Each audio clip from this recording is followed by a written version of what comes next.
Today is May 22nd, 2017, and we're at 190 Anza Street, Fremont, California. My name is Patricia Schaffarczyk, and I'm interviewing Art Kimber. Hi, Art. How are you? Hi, I'm fine so far. Day at a time. Yeah, it's nice to talk to you. We're focusing on Niles, and of course, you know, you've been here since you were born here, weren't you? Effectively, yes. Can you tell me a little bit about how your dad came here and My dad and mom were both school teachers, and I think that they met down around the Tascadero or somewhere in that area, and got married and decided to move eventually to to what's now Fremont. Dad wanted to go into chickens because as a boy he'd learned to talk to chickens and he wanted to have some. So he looked for a site that would be good climate and so on and so forth. Picked a little site where Kimber Farms originated, halfway between Niles and Mission San Jose. And so they started with very small. Built a little chicken house, lived in that for a time, and then built another little chicken house for some chickens. And when Dad needed money, he applied to the high school. He could teach agriculture or possibly music as a minor. They didn't need an ag teacher, they took him for music, so he was the first music teacher at Washington High School, and created their marching band and did really well with it, I would say, for 3 or 4 years.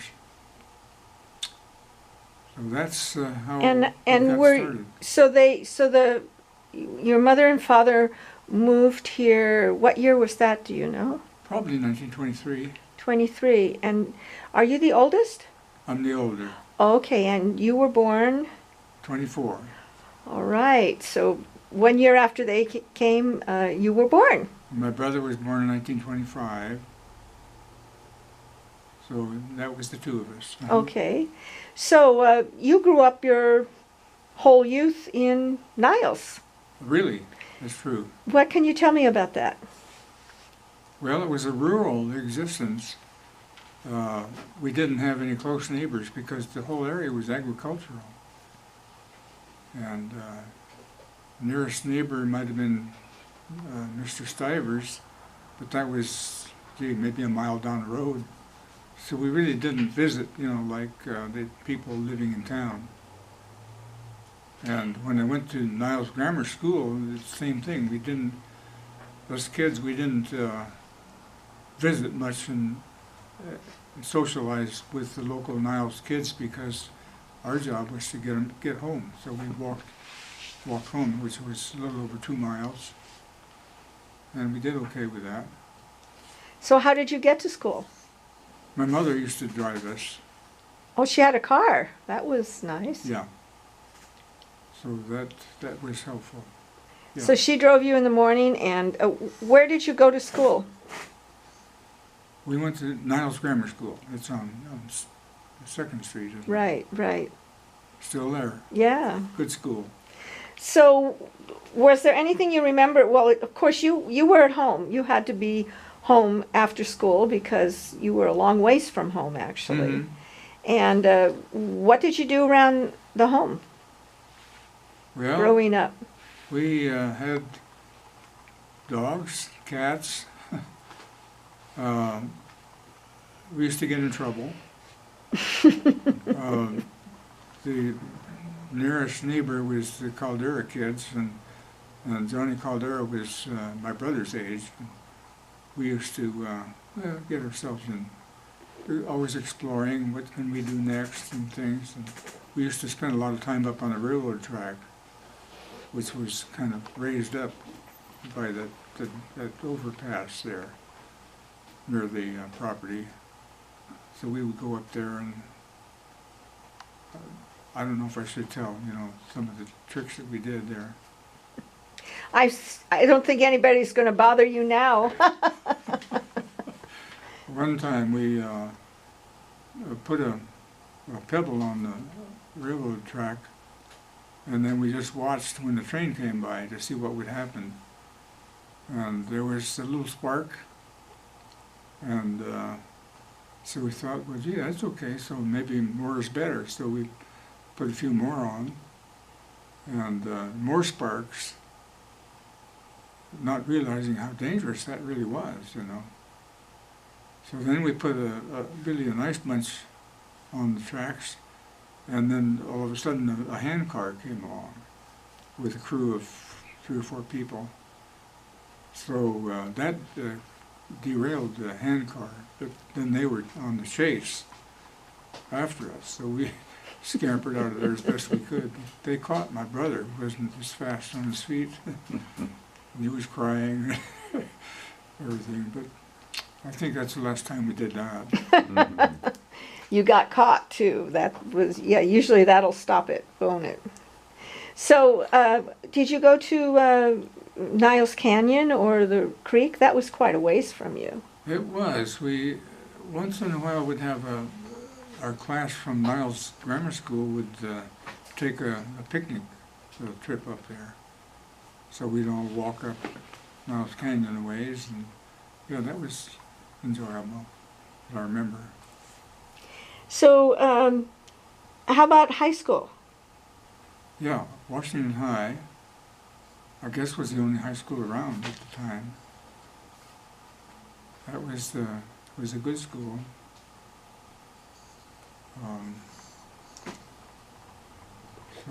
So you didn't do anything too special there.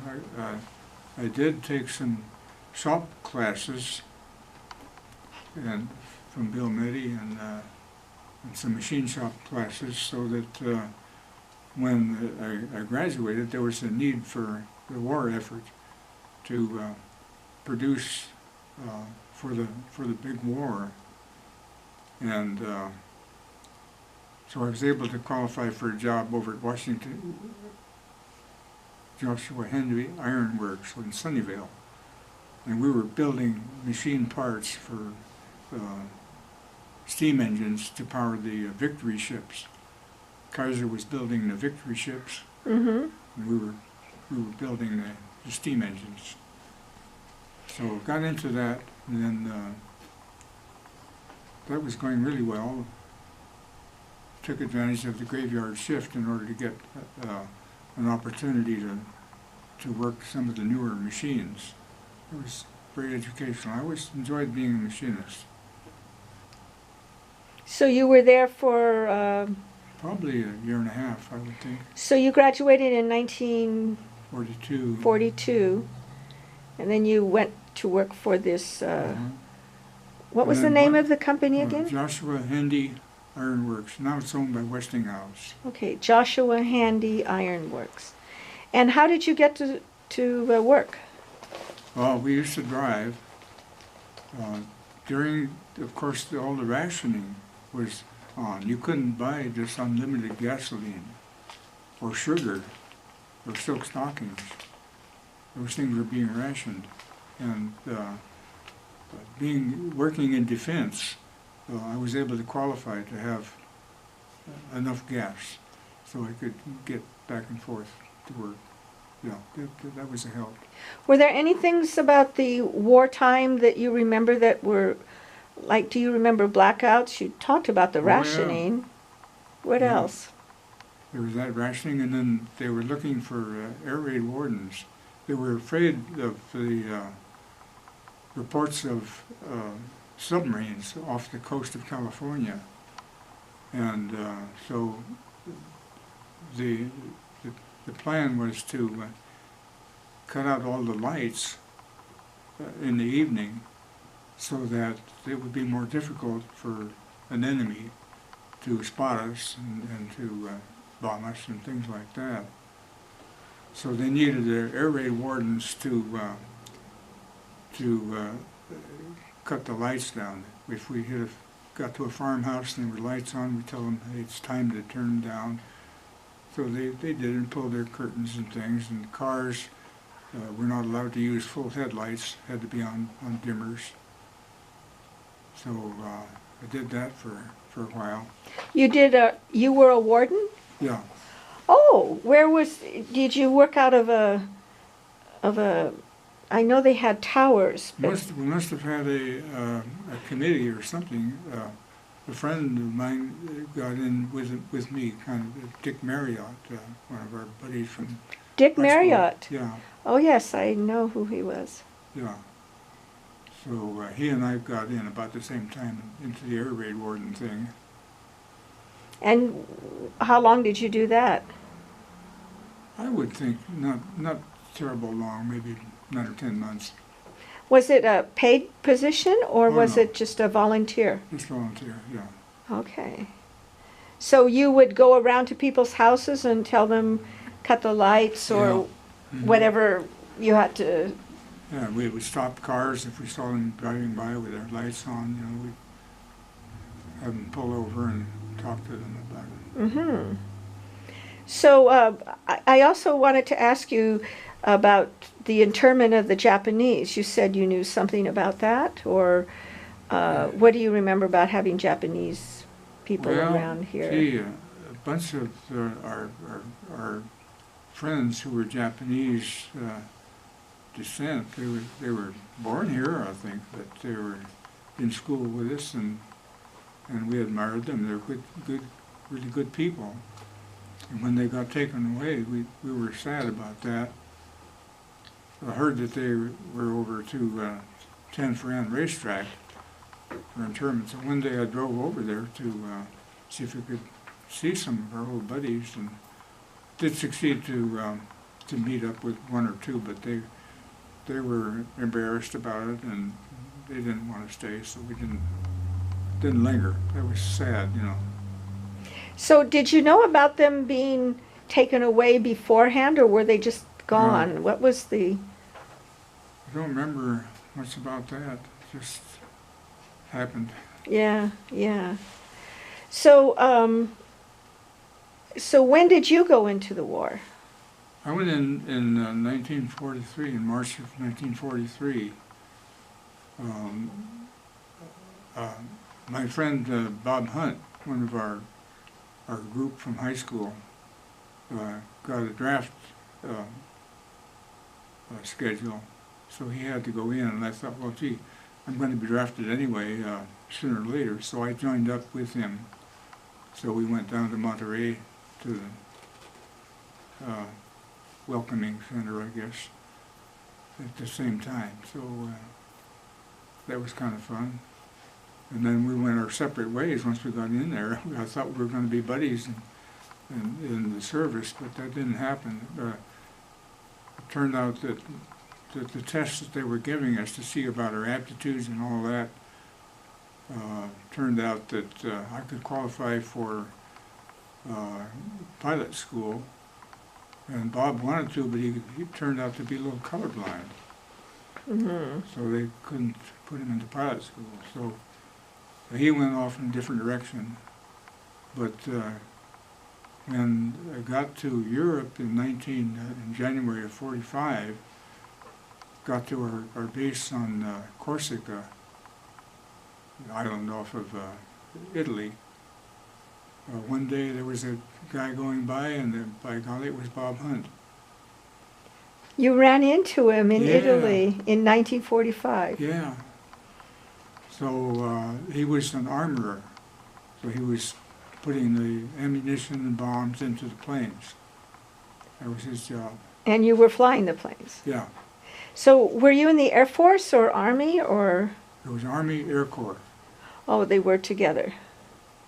Yeah, the Air Corps was a part of the Army, and then that all changed later, and it was put into the Air Force. So the Army Air Corps doesn't exist anymore, but that's how that started. Uh-huh. And so you went to flight school in Monterey, or where? Or Oh, we had 3 places. I went to Phoenix, Arizona. That was the primary. That's where I got my wings and stuff. And then to Lancaster, California, and then to Texas, to a little town called Pecos, out in West Texas, kind of forbidden area. Anyway, and then I went to instructor school after that at San Antonio, Texas.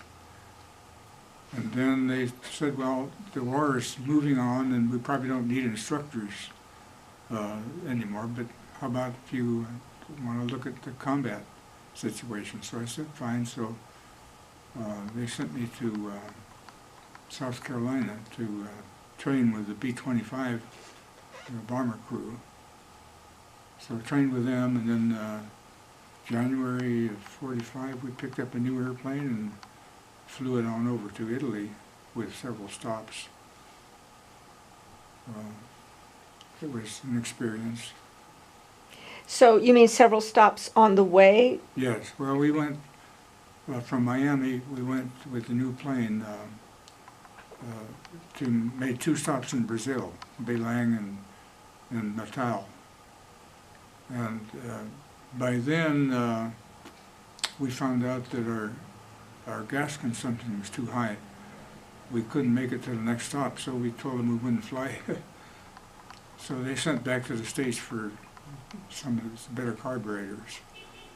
And after we tested those, then we were able to fly to the Ascension Island in the middle of the Atlantic.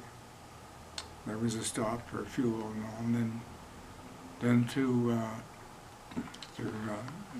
Africa, West Africa, and then to Morocco, and then to Italy. Oh, so it didn't hold it. Stops. Yeah, several stops. And so there was a base in Italy. Yes. Okay. The war had evolved from North Africa. There was a lot of fighting down there when General Rommel was so active, but the Allies got in there and had pushed him out of there by the time I got over, which was fortunate for me. So when I got over in January, our job was bombing bridges up and down the Brenner Pass. Germany needed lots of supplies, and they had a pretty good deal with Italy, so Italy was sending a lot of supplies up and down the Brenner Pass, but there were a lot of bridges involved. They had to cross these bridges, so our job with the B-25s was to take out those bridges. And we kept bombing them, and then they would fix them up overnight, and we'd have to go back and bomb them again. Some people referred to us as the dental squadron because we specialized in bridge work. But that was, it felt better to me than shooting people. Right, right. But it's just the luck of the draw. Right. So had 39 combat missions and wow. Never did get injured. The plane would come home with a lot of holes sometimes. We lost a few planes from our outfit, but not as heavy as it was earlier in the fighting. Right. When the war was centered on North Africa, there was quite a bit of loss. Right. And like up in Germany, when the big heavy bombers were bombing the factories and all of that in Germany, they were being shot down. At the beginning of the war, they're being shot down by German fighters like crazy, until they got the P-51 Mustang, which had longer fuel capacity, so they could fly from England to Germany and back. The other fighters couldn't do it, so when they got the P-51s over there, that saved a lot of bombers. Right. A lot of our bombers. So after how long were you there, and then did you come home right after that assignment? I was there until, let's see, Hitler committed suicide in May of '45, and then a few days later the war was over in Europe. So then, okay, we'll go to the Pacific. So they retrained us in a different aircraft, the A-26, which was better designed for low-level bombing and strafing and stuff. So we got to fly that one and checked out in it, and then back to the States, and then they said we'd get a month off, you know, on the way. So during that time, there were a couple of bombs dropped in Japan, and that caused the end of the war over there. So I got to just come home if I wanted to. There was a big tidal wave for the gate, and I was swept right out with the gate. Some people did stay in, and some friends of mine did stay in and made pretty good careers. And of course, obviously, some ended up in airline piloting and things like that. I thought about it, but my dad was in business. I figured maybe I should join him, so I did that. When you came out, did you come out in 45? Yes. Something like June or July or something like that. Yeah. So you went home then? Went home to Niles to Kimber? Went home, So then what happened? Then I just had time to get into the classes at Cal, so went up to Berkeley. And when I got out of there, then... How long were you in Berkeley? 4 years. Okay. And then I joined my dad, and worked for a while at Fremont, and then wanted to set up a branch hatchery in Pomona, so I went down there and lived there for 6.5 or 7 years. So when was this? About 1950, 51, or something? You got out of school Yes. about 1949? Yes, or I would have been about 51, about 51. 52 to about 56 or 7. And you went to Pomona then, Uh-huh. 51 to 57. Yeah, Okay. that's about it. And then a couple of years in Fremont, during which time I was mostly traveling around all the states, trying to get a distributorship set up for our baby chicks. And then we had an opportunity for some business in Europe, so I went over to Belgium for 10 years. 10 years in Belgium. 10 years. How did you like that? I enjoyed that, yeah. Everything is kind of different. I never did feel like a native, but tried to learn enough French and a little bit of few other languages to get along. But our work was primarily with hatchery people, and they're mostly, you know, they have studied English, so we got along pretty good. So 10 years, and then what happened?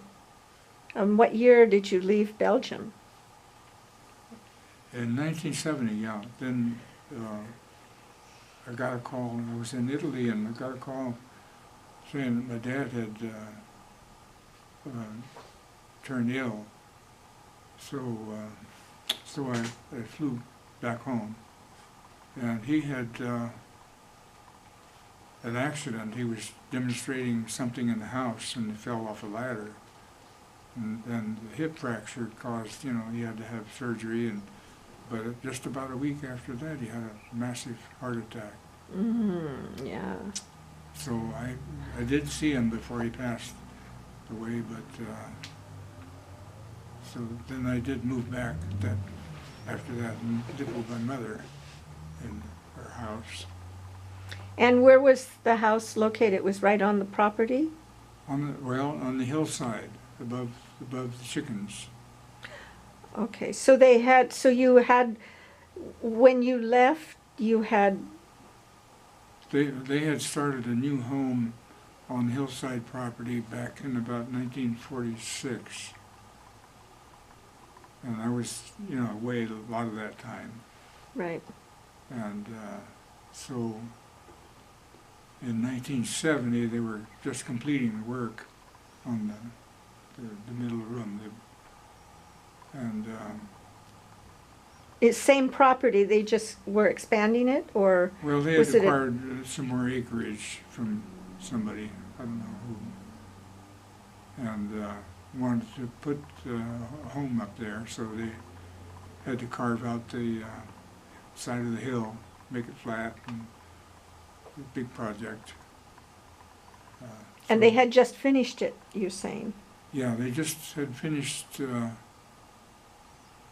almost finished when my dad passed on, and so Mom and I helped to get contractors to finish it up. So that would have been 1972, I guess. And so that is the house that you have I've been living in since then. been living in since 1970. Oh, okay, all right. And the house before that was... The little cottage down by the chickens. Okay, is that, no, that's not there still. No, that's been erased a long time ago. Okay. All right, so then so now we get back to, then you came back in 72? Or 70s? Yes, 1970. 70. And... Then the company was negotiating with another big firm, DeKalb Ag Research, out of DeKalb, Illinois, and finally a deal was made to merge the interests. They were primarily after the breeding program, which had been so well developed on research that that was a big advantage for them. So so that was the end of Kimber Farms as an independent. Mm-hmm. DeKalb Ag Research took over, and then it was a question of what happens to the land and all that sort of thing.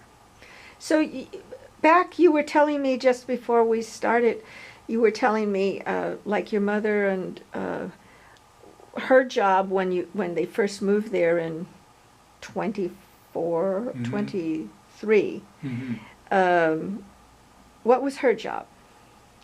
She was a teacher. She was great with math, and she taught Spanish, shorthand. But she was so good with math that her job with the chickens was to record the egg production of individual hens. The hens were all identified by bands, and so she would record if there was an egg in the trap nest after the hen had laid, that hen would get credit. By doing this, they found that there was quite a bit of variation from this hen to another hen that might look the same, but production-wise, big difference. And so the job of the geneticist was to take the records and select breeders for the next generation from among those who had performed the best. So that was a program that was quite successful in boosting the egg production from year to year for the whole population. And then we were able to produce baby chicks from that would go out to farmers if they wanted baby chicks, and they found that those baby chicks from Kimber Farms would outproduce anything else, and so there was a big demand for chicks. And so your dad first started teaching at Washington High because they couldn't make ends meet with the production. And he became quite famous. Well, you said he started the band. He came from musical. Well, his mother had been a professional organist, and she had been working in a church in New York and met a pastor who eventually married her. And she became a teacher. After he passed on, then she moved her kids, there were about three boys and a girl, to California, thinking there's more opportunity out west. And eventually ended up in Palo Alto and established the Palo Alto School of Music. So taught not only piano, but different instruments and voice, and would have specialists come in to conduct those. But my dad was brought up in a musical family. All the kids were musical. He was primarily in violin and piano. And when he was at Stanford,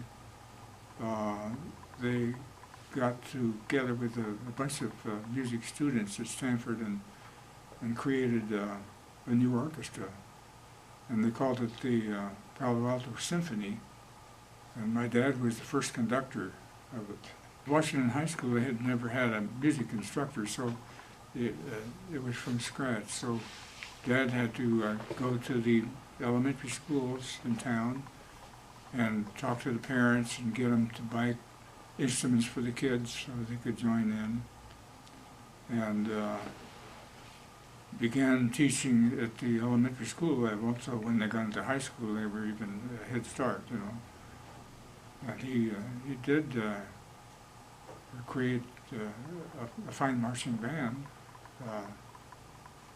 The principal, Mr. Rathbone, used to complain a little bit. He said, "John, you're taking too many of our kids into your music program. We're here to learn things, not music, you know." So he had about over half of the student body was in his music program. wow, everyone loved it. Yeah. How about you? Did you ever take a musical instrument or? I tried, yeah, but don't have the talent that he had. But yeah, I was exposed to piano and clarinet when I was in high school. Yeah, Okay. I still have some enjoyment from it. Yeah, sure. Wonderful. Kimber Farms during the 50s, especially 40s, 50s, 60s, was a very large employer. Yes. How many people do you think were employed on the home? Well, they grew, yeah, quite large. In fact, they were the largest breeding farm in the world at that time, when they had 150,000 breeding hens at the Fremont site. At the Fremont site, wow. Yeah. 300 or? Yeah, we had about 250 to 300 employees, which were second to Kraft Tile. I know that Chuck Kraft had more employees, but anyway, it was quite a bunch. So were you and your family part of Niles, any organizations or? Dad was a founding member of the Niles Rotary Club. And Chuck Kraft was the first president. And they met at the Hotel Belvoir. Are you a member of the Niles Rotary? Fremont Rotary. The Fremont Rotary. I'm in Fremont Rotary. That's a newer one. We meet at Spinning Yarn on Wednesdays. So, yeah, Rotary is a fine organization. Yes, of course. Do a lot of good, try to raise money. Yeah. How about other areas or any other comments about changes in general of the area or of Niles or? Well, it certainly has grown up over the years. When I was a kid, you could drive from San Jose to Hayward with not even a stop sign. I understand that you started playing tennis. Yeah, quite a while ago, and really enjoyed that. And the tennis club that is situated right near, well, it's on former Kimber Farms property. There, that's very convenient, and so I used to go down there a lot. But then I got a little injury and lost touch of it a couple of years ago. So also, I wanted to ask you a little bit about the park, the Kimber Park that was there. That was an idea of my dad's to have a kind of a recreational park for employees. We had a lot of, employees, and so he wanted to have a lake there. He enjoyed sailboats when he was young. So they got the earth-moving equipment in there, and they formed the lake. And in fact, that ended up with a series of 7 lakes, starting at one up at the house, and then 3, 4, 5, and then the big lake was about number 6, and then number 7 was a smaller one little lower down. And they used to have a lot of the employees would bring their families, you know, and enjoy the park. That was kind of what that was for. It was, he had fun establishing it. We had a softball team that was pretty good. And so one day he had a bunch of softball players out to where he figured would be home base. And so he wanted to plant some trees, but didn't know exactly where they ought to go, so he had a sack of potatoes. So he gave a potato to one of the baseball players, said, throw it out there anywhere you want. And then he gave another potato to another fellow, throw it out there as far as you want. And when all of the potatoes were gone, then they planted trees. Where each potato was. Yeah. So he wanted a lot of trees, but he didn't want it to look mathematical, like on row and all that, you know. So this produced the woods that you have appearance. now. You've lived here all your life. Do you have any closing remarks about what you think of the area? And it's been a great area. I think the climate has been great, considering other alternatives. And people in Fremont, I think, are wonderful people. Shopping is good. Traffic is getting to be a problem, and the trend goes on and on. But that's progress. that's it. Well, Art, thank you very much for coming and sharing your stories with us, and it's nice talking with you. Thank you, Patricia. Thank you for having me. Okay, thank you.